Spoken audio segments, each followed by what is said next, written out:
샬롬 반갑습니다. 어제 우리가 함께 살펴본 에스겔 13장과 14장에서는 말씀을 전하는 사람과 또 말씀을 듣는 사람의 올바른 자세에 대한 말씀이었습니다.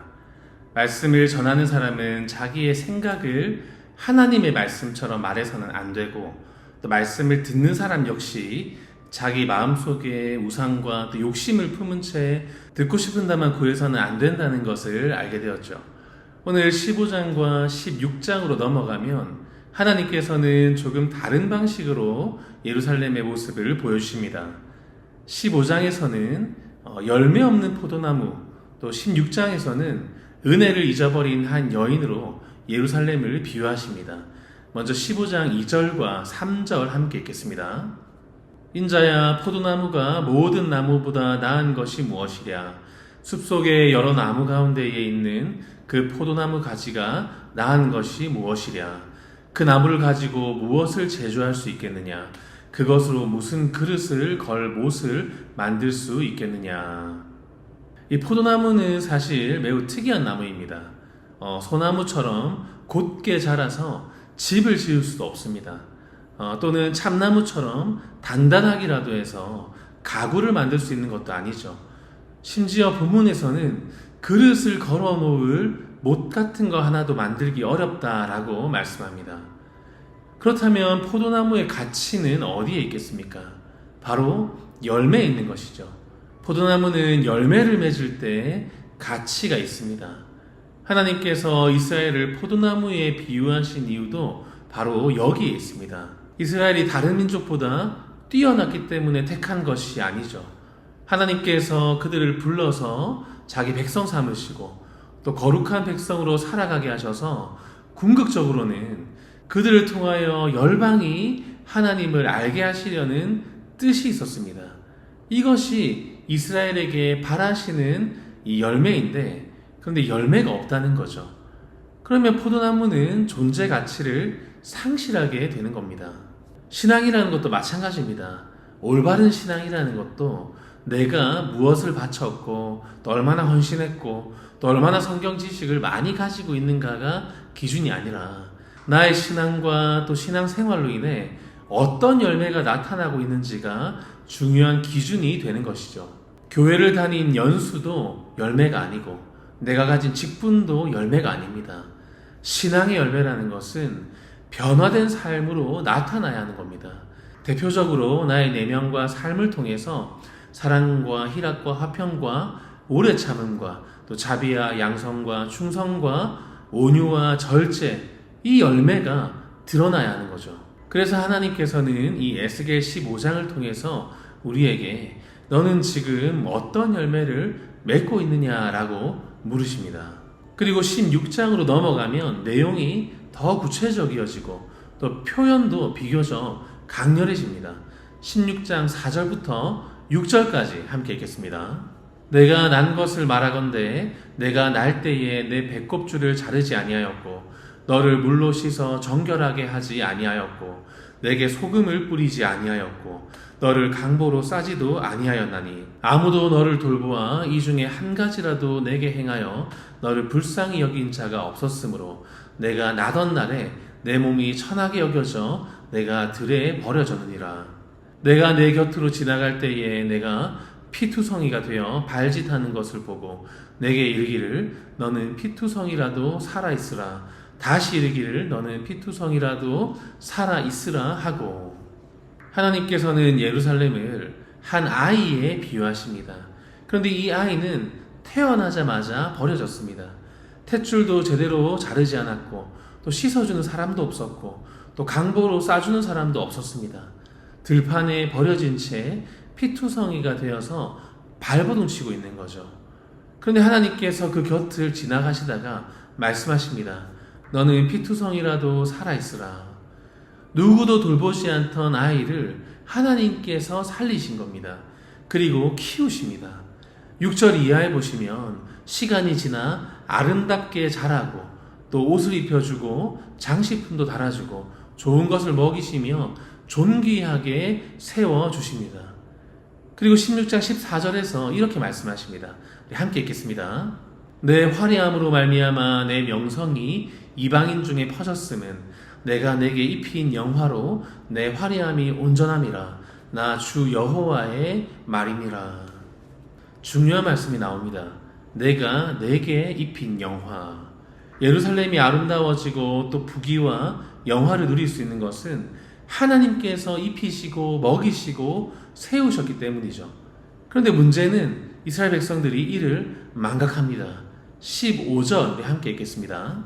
그러나 내가 내 화려함을 믿고 내 명성을 가지고 행음하되 지나가는 모든 자와 더불어 음란을 많이 행함으로 내 몸이 그들의 것이 되도다. 하나님께서 주신 아름다움인데 어느 순간 자기 아름다움이라고 생각하기 시작한 겁니다. 은혜를 잊은 것이죠. 이때부터 타락이 시작됩니다. 은혜를 잊은 사람의 타락은 하나님도 막지 못하세요. 얻기 전에는 하나님께 늘 달라고 요구합니다. 하지만 얻고 나면 주신 은혜를 까맣게 잊어버리고 마치 처음부터 자기 것이었던 것처럼 누리는 것은 특별한 사람만의 문제가 아니라 지극히 평범한 우리 같은 보통 사람의 기본적인 본능입니다. 처음에는 감사하지만 필연적으로 익숙해집니다. 결국 하나님께서 주신 것을 가지고 하나님을 떠나는데 사용하기 시작하는 거죠. 우리 16절과 17절도 함께 읽겠습니다. 내가 내 의복을 가지고 너를 위하여 각색으로 산당을 꾸미고 거기에서 행음하였나니 이런 일은 전무후무하니라. 내가 또 내게 준 금은 장식품으로 너를 위하여 남자 우상을 만들어 행음하며. 너를 위하여가 반복되죠. 자기를 위하여, 너를 위하여. 타락한 인간의 전형적인 상태입니다. 자기에게만 집중하는 것이죠. 하나님께서 주신 금과 은으로 우상을 만들고 하나님께서 입혀주신 옷을 우상에게 입히고 하나님께서 주신 음식까지 우상에게 바쳤다라고 말씀합니다. 은혜로 받은 것을 가지고 은혜 주신 분의 마음을 찢어놓는 거죠. 우리도 사실 전혀 자유로울 수 없습니다. 하나님께서 건강을 주셨는데 에너지가 넘치다 보니 하나님보다 건강으로 즐길 것에 몰두합니다. 물질을 주셨는데 물질 때문에 하나님과 멀어집니다. 사회적으로 좋은 자리를 주셨어도 그 자리 때문에 결국 교만해지게 되죠. 예루살렘이 위험했던 때는 모든 것을 잃었을 때가 아니라 오히려 부귀와 영화가 극에 달했을 때 예루살렘이 가장 위험했던 시절입니다. 그래서 우리도 마냥 잘 되기만을 바랄 것이 아니라 주신 복을 잘 관리하고 또 이웃에게 나누고 또 주님을 위해서 사용할 수 있게 해달라는 기도가 복을 달라는 기도보다 더 중요한 것이죠. 복을 받아도 하나님을 잊지 않게 해주시고 잘 되어도 겸손하게 해주시고 형편이 좋아져도 처음 마음을 잊지 않게 해주시고 결국에는 주셔도 감사하고 주시지 않으셔도 감사할 수 있게 해달라는 이러한 기도를 드리는 저와 우리 모두가 되시기를 소망합니다. 오늘 말씀을 통해서 두 가지만 기억하시면 좋겠습니다. 나는 지금 열매를 맺고 있는가? 그리고 나는 지금 은혜를 기억하고 있는가? 우리가 가진 모든 것이 하나님께로부터 왔음을 기억하시며 건강도 물질도 일터도 가정도 또 내가 가진 이 작은 믿음도 모두 은혜임을 인정하며 받은 은혜에 합당한 열매를 맺으며 살아가시는 우리 모두가 되시기를 주님의 이름으로 간절히 축복합니다. 아멘. 기도하겠습니다. 사랑과 은혜가 풍성하신 하나님 아버지, 오늘도 귀한 말씀을 통해 우리가 어떤 열매를 맺으며 살아가고 있는지 또 주님께서 베풀어 주신 그 은혜를 얼마나 기억하고 있는지 돌아보게 하시니 감사를 올려드립니다. 받은 은혜를 당연하게 여기지 않게 하시고 형편이 좋아지고 가진 것이 많아질수록 더욱 겸손히 하나님을 의지하는 마음을 허락하여 주시옵소서. 우리가 누리는 모든 것이 주께로부터 온 것임을 잊지 않게 하시고 감사가 넘치는 인생 되게 하여 주시옵소서. 말씀을 듣는 데서 그치지 않고 삶 속에서 믿음의 열매가 나타나게 하시며 어디에 있든지 그리스도인답게 정직하고 선하게 살아갈 수 있도록 인도하여 주시옵소서. 오늘도 베푸신 은혜를 기억하는 복된 하루가 되기를 간절히 소망하오며 예수님 존귀하신 이름으로 간절히 기도드립니다. 아멘.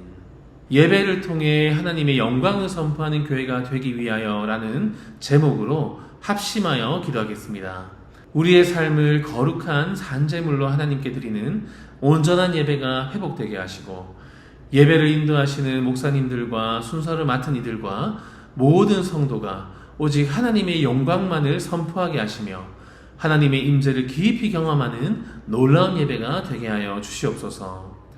우리의 모든 것이 하나님께로부터 왔음을 고백하며 마음과 삶을 하나님께 온전히 드리는 거룩한 영적 공동체가 되게 하시고, 지역과 이웃을 섬기며 살아있는 복음을 전하는 아름다운 교회가 되게 하여 주시옵소서. 계속해서 육신의 아픔과 질병 가운데 있는 성도들을 긍휼히 여겨주시고, 삶의 여러 문제와 경제적인 어려움 속에서도 낙심하지 않도록 붙들어 주시옵소서. 또한 우리 교회 다음 세대 위에 더욱 풍성한 은혜를 부어주셔서 혼란한 시대 속에서도 한국교회를 새롭게 세워갈 믿음의 일꾼들이 많이 일어나게 해주시기를 간구하며 함께 마음 모아 기도하겠습니다. 기도합니다.